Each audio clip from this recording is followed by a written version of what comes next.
భగవద్గీత రెండవ అధ్యాయం 60వ శ్లోకం. యతతో హ్యపి కౌంతేయ పురుషస్య విపశ్చితః ఇంద్రియాణి ప్రమాదీని హరంతి ప్రసవం మనః. శ్రీకృష్ణుడు పలికెను, ఓ కుంతీపుత్ర, వివేకము కలిగి స్వీయ నియంత్రణతో ప్రయత్నం చేసే సాధకుని మనసును కూడా ఈ చంచలమైన ఇంద్రియాలు బలవంతంగా దారి తప్పించగలవు అని.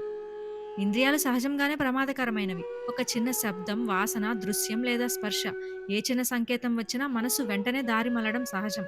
ఇది మన బలహీనత కాదు, మనిషి సహజ స్వభావమే. అందుకే ఇక్కడ శ్రీకృష్ణుడు చెప్పేది, ఎంత శాస్త్రజ్ఞానం ఉన్నా, ఎంత సాధన చేసినా ఇంద్రియాలను అదుపులో పెట్టుకోకపోతే అవి ఎప్పటికైనా మన ఆధ్యాత్మిక ప్రయాణాన్ని దారి తప్పిస్తాయి అని. ఇంద్రియ నియంత్రణ అనేది ఒక్క రోజులో పూర్తయ్యే విషయం కాదు. బలవంతంగా చేయగలిగేది కాదు. ఇది చాలా సున్నితమైన ప్రక్రియ. దీనికి సహనం, నియమం, నిరంతర సాధన ఎంతో అవసరం. అందుకే ధ్యానంతో, భక్తితో మనస్సుని ఆత్మవైపు మళ్లించాలి. ఆత్మజ్ఞానం మనసులో స్థిరపడినప్పుడు ఇంద్రియాలు కూడా క్రమంగా నియంత్రణలోకి వస్తాయి.